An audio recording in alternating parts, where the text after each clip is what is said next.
Hello friends, मैं doctor Anil Kumar Jain. आज का हमारा टॉपिक है प्रकृतिवाद पार्ट 2। हम इसमें पहले पढ़ चुके थे। अब हम आते हैं प्रकृतिवाद की शिक्षण विधियां।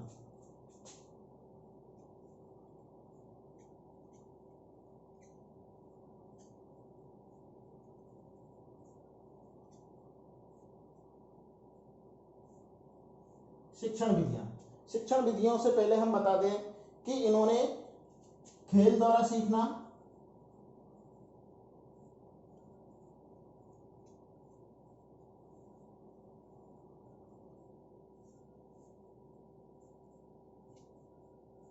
स्वयं करके सीखना,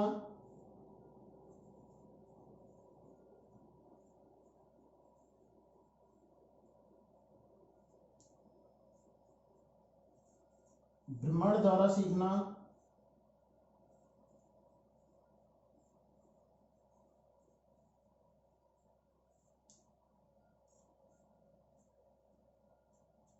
खेल द्वारा सीखना, स्वयं करके सीखना, भ्रमण द्वारा सीखना। इसके अलावा प्रकृति के अनुसरण द्वारा सीखना।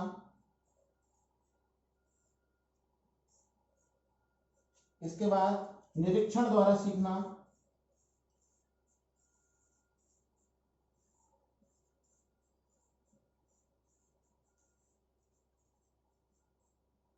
इन पर ज्यादा बल दिया। इनकी विधियों में आती है ह्यूरिस्टिक विधि,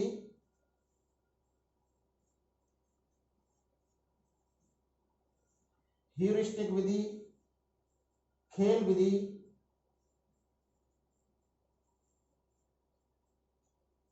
किंडरगार्टन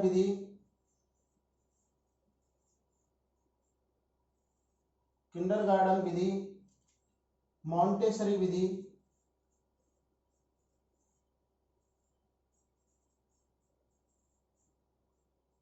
ह्यूरिस्टिक विधि, खेल विधि, किंडरगार्टन विधि। इसके बाद डाल्टन विधि।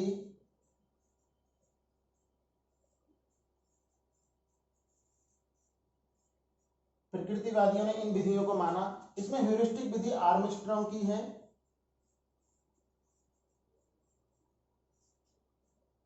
खेल विधि कॉल्डवेल कुक, किंडरगार्टन विधि फ्रोवेल,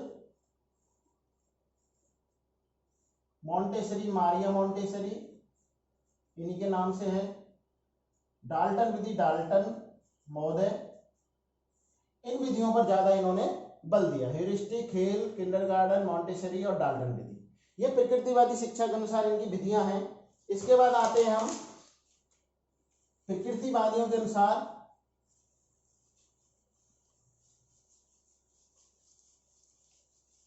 बालक, या हम कह सकते हैं विद्यार्थी।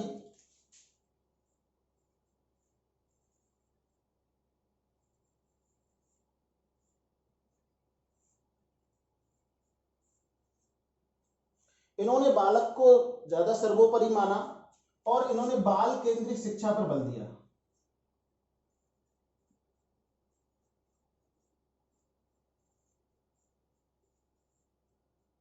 बाल केंद्रित शिक्षा पर बल दिया और ये कहते थे कि जो बालक है वो केवल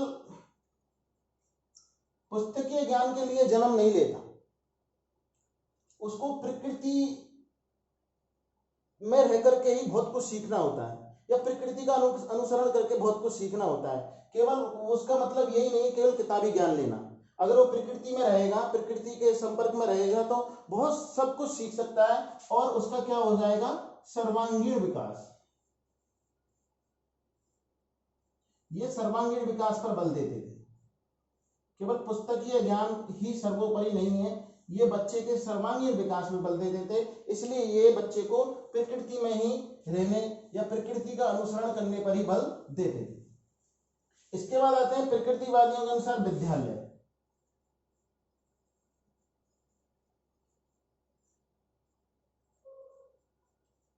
इन्होंने प्रकृति को ही विद्यालय माना। प्रकृति के जो वातावरण में ही विद्यालय समाहित है। इन्होंने प्रकृति को ही शिक्षिका माना कि यही प्रकृति ही बालक की शिक्षिका है। प्रकृति ही सब कुछ सिखा देती है। और इन्होंने जो आज के दौर में आप देखते हो जो कि व्यवस्थित संस्थाएं हैं, इनको इन्होंने नहीं माना। इन्होंने ना तो कोई कक्षा की क्लास या विद्यालय में कोई कक्षा नहीं होनी चाहिए कि कक्षाओं में बटी रहती हैं, इस तरह की कोई कक्षा नहीं होनी चाहिए, और ना ही कोई भवन, इनको इन्होंने महत्व नहीं दिया और प्रकृति को ही इन्होंने सब कुछ माना। इसी प्रकृतिवादी व्यवस्था से प्रभावित होकर के ही रवीन्द्रनाथ टैगोर ने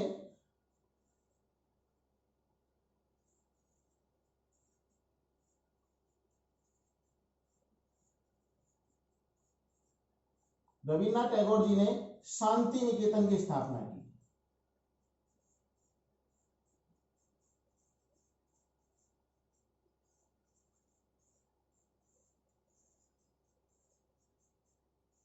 तो शांति निकेतन की स्थापना रवीन्द्रनाथ टैगोर जी ने किससे प्रभावित होकर के की?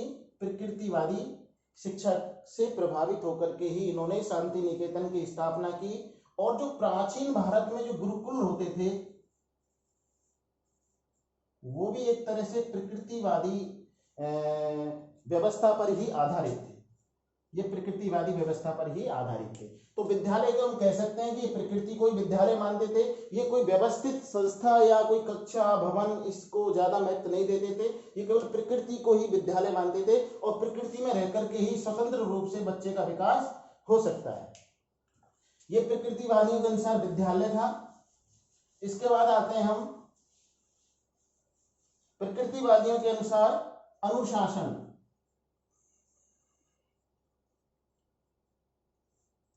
अनुशासन क्या था? प्रकृतिवादी मानते थे कि बच्चे को कठोर अनुशासन नहीं देना चाहिए। अगर बच्चा कोई गलती करता है तो प्रकृति ही उसे स्वयं दंड दे देगी।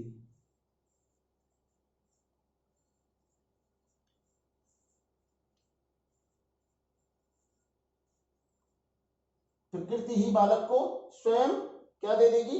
दंड दे देगी। और ये बच्चे की स्वतंत्रता के पक्ष में थे कि बच्चे को स्वतंत्र रहने दिया जाए। अगर बालक कोई गलती करेगा तो प्रकृति ही उसे दंड दे देगी, या हम कह सकते हैं कि ये प्राकृतिक दंड व्यवस्था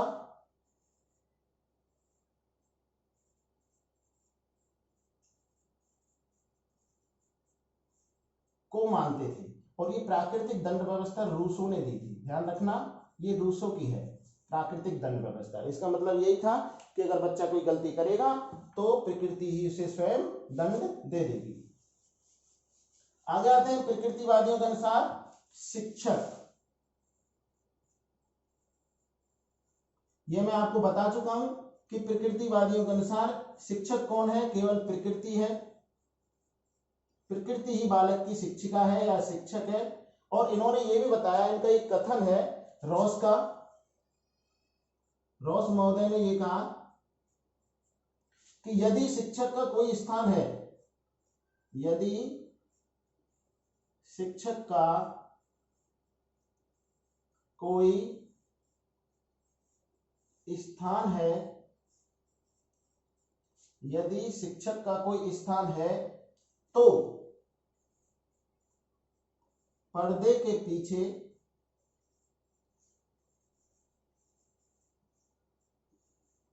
है। मतलब इन्होंने ये कहा था कि अगर शिक्षक का अगर स्थान है भी तो वो केवल पर्दे के पीछे है, या हम कह सकते हैं कि शिक्षक एक मार्गदर्शक के रूप में रहेगा और बच्चे को स्वतंत्र छोड़ दिया जाए प्रकृति में। और केवल शिक्षक अगर रहेगा तो वो केवल एक पर्दे के पीछे एक आर्टिस्ट की तरह ही रहेगा, जो कि पर्दे के पीछे ही रहेगा। और इन्होंने ये बताया कि जैसे एक बाग में जो माली होता है, वो माली ही केवल पौधों की केयर करता है और पौधे स्वयं विकसित होते हैं। इन्होंने ऐसे ही बताया कि जो बालक है वो स्वयं विकसित होगा प्रकृति में रह करके, केवल माली या शिक्षक उनको देखभाल करेगा या रोपित करेगा। ये था हमारा प्रकृतिवाद का टॉपिक। फिर मिलते हैं दोस्तों एक अगले टॉपिक के साथ। नमस्कार।